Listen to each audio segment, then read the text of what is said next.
Hi viewers, আমি রবীন্দ্রনাথ সিং এবং আজকে আমি তোমাদের জন্য আরেকটি অসাধারণ ভিডিও নিয়ে এসেছি।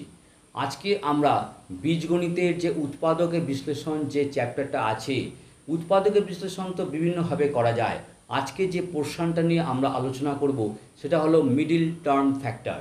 এর আগের যে ভিডিওসগুলো সেখানে আমি কমেন্ট পেলাম, স্টুডেন্টরা কমেন্ট করেছে যে স্যার মিডিল টার্ম ফ্যাক্টর করতে গিয়ে বারে বারে সমস্যা হচ্ছে, আমরা বুঝতে পারছি না যে কোন দুটো সংখ্যা যোগ করতে হবে বা সেই দুটো সংখ্যা কি করে আমরা বুঝবো, কি করে আনবো। ঠিক আছে, সেই ব্যাপারটা কিন্তু আমরা বুঝতে পারছি না। তাই আমার মনে হলো যে ছাত্রছাত্রীদের জন্য আজকে মিডিল টার্ম ফ্যাক্টরের ওপর একটা ভিডিও করা দরকার। তাহলে প্রথম অঙ্কটার দিকে আমরা আস্তে আস্তে এগিয়ে চলি। আজকের ভিডিও কিন্তু অত্যন্ত ইম্পর্টেন্ট হতে চলেছে, তাই ভিডিওটা একেবারে স্কিপ না করে শেষ অবধি দেখতে হবে। তাহলে প্রথম যে অঙ্কটা রয়েছে সেটা হলো x² প্লাস 19x প্লাস 60। আচ্ছা, প্রথমে এটাকে অ্যাকর্ডিং টু পাওয়ার সাজিয়ে নিতে হবে, অর্থাৎ প্রথমে হবে x², তারপরে x, তারপরে কনস্ট্যান্ট টার্ম। আচ্ছা, শুধু কি এইগুলোরই মিডিল টার্ম ফ্যাক্টর হবে? না, মিডিল টার্ম ফ্যাক্টর হতে গেলে এখানে যদি x⁴ থাকতো, এখানে যদি ওই 19x² থাকতো, আর যদি যেমন আছে 60 সেরকম থাকতো, তাহলেও কিন্তু মিডিল টার্ম করা যেত। আবার x⁶ থাকতো বা 19x³ থাকতো বা 60 থাকতো, তাহলেও কিন্তু মিডিল টার্ম করা যেত। আচ্ছা, তাহলে কি মিল আছে এদের মধ্যে? এদের মধ্যে একটা মিল আছে, সেটা হলো যে এইখানে যেটা আছে তার অর্ধেক পাওয়ার এখানে থাকতে হবে এবং একটা কনস্ট্যান্ট টার্ম থাকতে হবে, তাহলে আমরা মিডিল টার্ম করতে পারবো। অর্থাৎ এখানে যদি x⁸ থাকে তো এখানে x⁴ থাকতে হবে, এখানে x⁻10 থাকলে এখানে x⁵ থাকতে হবে এবং একটা ধ্রুবক সংখ্যা থাকতে হবে, তাহলে আমরা সেই রাশিগুলোর মিডিল টার্ম করতে পারবো। তাহলে আমরা প্রথমে দেখব যে এই যে 19 মিডিল টার্ম, কথাটা কি আছে? Middle term. তো মিডিলে কে আছে? 19 আছে। আচ্ছা, প্রথমে দেখব যে দুটো সংখ্যা যোগ করে 19কে আনবো না বিয়োগ করে 19 আনবো, সেটাকে ভাবতে হবে। তা সেটার একটা রুল আছে। রুলটা কি? সেটা হলো 60, এই যে 60, এর সাইন কি? পজিটিভ। এর সাইন কি আছে? প্লাস আছে। আচ্ছা, x² আছে, তাহলে এই গুণ করলে কি হবে? প্লাস আছে, এটাও প্লাস আছে। x² এর সাইন কি আছে? প্লাস আছে। আচ্ছা, এই দুটো যদি গুণ করি, প্লাসের পাশে কি হবে? প্লাস। তাহলে দুটো সংখ্যাকে আমাকে যোগ করে আনতে হবে, কি করলাম না 60 সাইন প্লাস, x² এর সাইনও প্লাস, এদের প্রোডাক্ট কত? গুণফল কত? প্লাস। তাহলে দুটো সংখ্যা যোগ করে 19 আনতে হবে। আচ্ছা, দুটো সংখ্যা কি সঙ্গে সঙ্গে মাথায় চলে আসবে যে সেই দুটো সংখ্যা যাদের যোগফল 19 হবে এবং গুণফলকে 60 হতে হবে? এটা কিন্তু সঙ্গে সঙ্গে হয়তো মাথায় আসবে না। তাহলে প্রথমে আমাদের একটা উদাহরণ, একটা ট্রায়াল, এটাকে বলে ট্রায়াল অ্যান্ড এরর মেথড। ঠিক আছে, প্রথমে তোমাকে একটা নিয়ে নিতে হবে, সেইটা দেখব যে 60 কত কাছে যাচ্ছে। যদি 60 চেয়ে কম হয়, যেমন উদাহরণস্বরূপ ধরা যাক যে আমরা যদি ধরি যে 12 আর 7, আচ্ছা 12 আছে যেমন 19, 16 আর 3 কি? 16 আর 3 3 × 48, 16 আর 3 যোগ করলে 19 হয়, 3 × কত হয়? 48 হয়। তাহলে 16 আর 3, তাহলে এক কাজ করা, 16 আর 3কে একটু চেঞ্জ করে দেওয়া যাক। চেঞ্জ করলে 16কে 15 আর 3কে 4 হয়ে যাবে। তাহলে 15 আর 4, হ্যাঁ 15 আর 4 60, 15 আর 4 গুণ করলে 60। তাহলে আমরা এইভাবে ট্রায়াল অ্যান্ড এরর মেথডে পেয়ে গেলাম। তাহলে x² প্লাস এখানে লিখবো 15 প্লাস 4 ইন্টু x প্লাস 60। ঠিক আছে, তারপরে এটা ভেঙে নেব, এক্সটা ভেতরে গুণ হবে, এটা চলবে 15x প্লাস 4x প্লাস 60। ওকে। আচ্ছা, প্রথম দুটো থেকে কমন যাবে, শেষ দুটো থেকে কমন যাবে। প্রথম দুটো থেকে ম্যাক্সিমাম যা কমন যাবে নিয়ে নিতে হবে। x কমন নিলে x প্লাস 15, আমার কথাটা খেয়াল রাখতে হবে, ম্যাক্সিমাম যা কমন, মানে এই যে যেমন 4 আর 60 থেকে 2 কমন নিলে কিন্তু হবে না, ম্যাক্সিমাম হলো না। 4 আর 60 থেকে 4 কমন নিতে হবে, তবেই কিন্তু মিলবে। এই যে 4 কমন নিতে হবে, তাহলে থেকে যাবে x প্লাস 15। বোঝা গেল? এই যে x প্লাস 15 আর x প্লাস 15টা চলে আসবে, যাতে সেটাকে আবার তুমি ফার্দার কমন নিতে পারো। ঠিক আছে, কমন নিলে কি থেকে যাবে? এখানে x, এখানে 4 থেকে যাবে। তাহলে এইটাই হলো অ্যান্সার। বোঝা গেল? তাহলে এইভাবে এটাকে বলে ট্রায়াল অ্যান্ড এরর মেথড।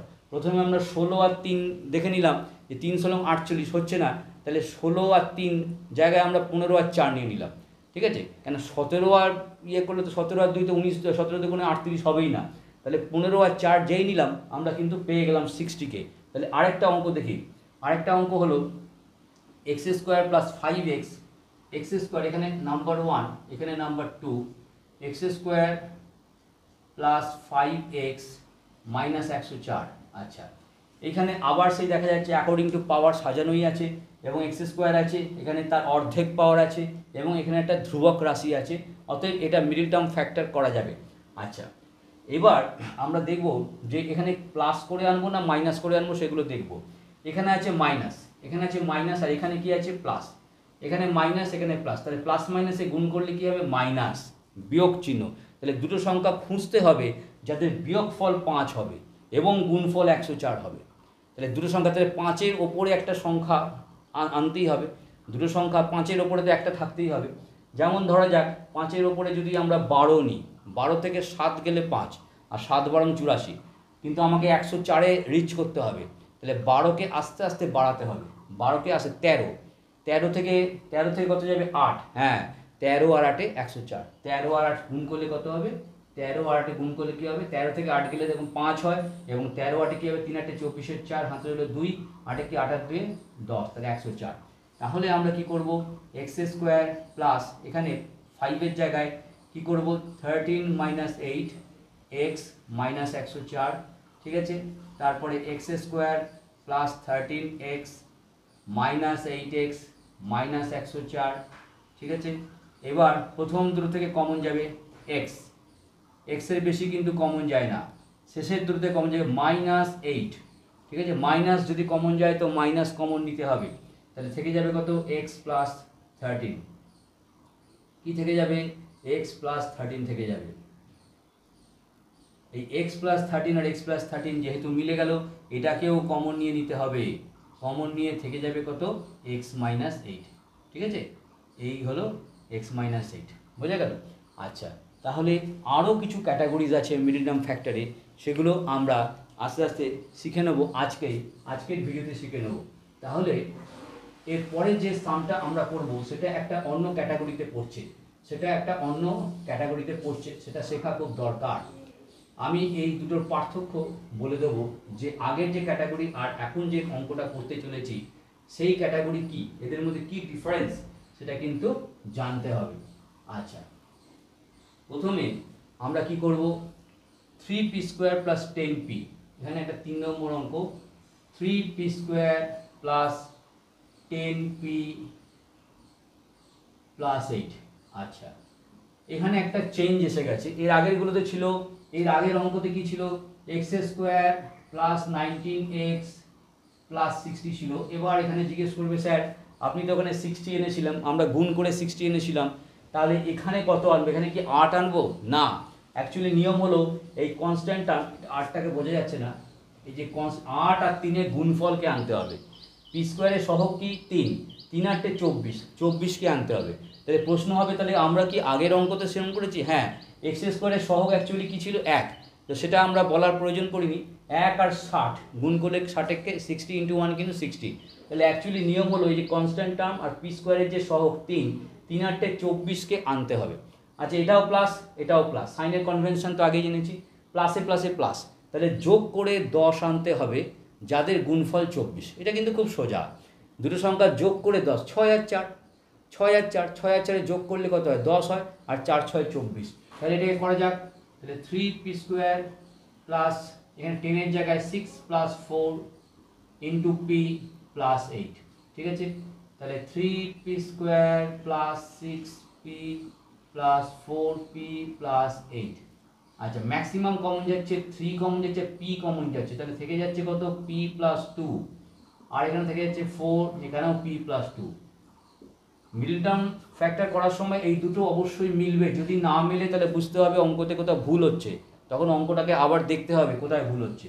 তাহলে p প্লাস 2কে আবার কমন, এই যে কমন নিতে হয় p প্লাস 2কে, তাহলে মিলতে তো হবেই, না মিললে কি করে কমন নেব, তাহলে p প্লাস 2কে আবার নিয়ে নেওয়া যাক, নিয়ে কি থেকে যাচ্ছে 3p প্লাস 4, ঠিক আছে, এইটা হলো অ্যান্সার।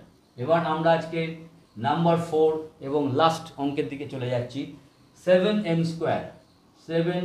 Square -19m -6।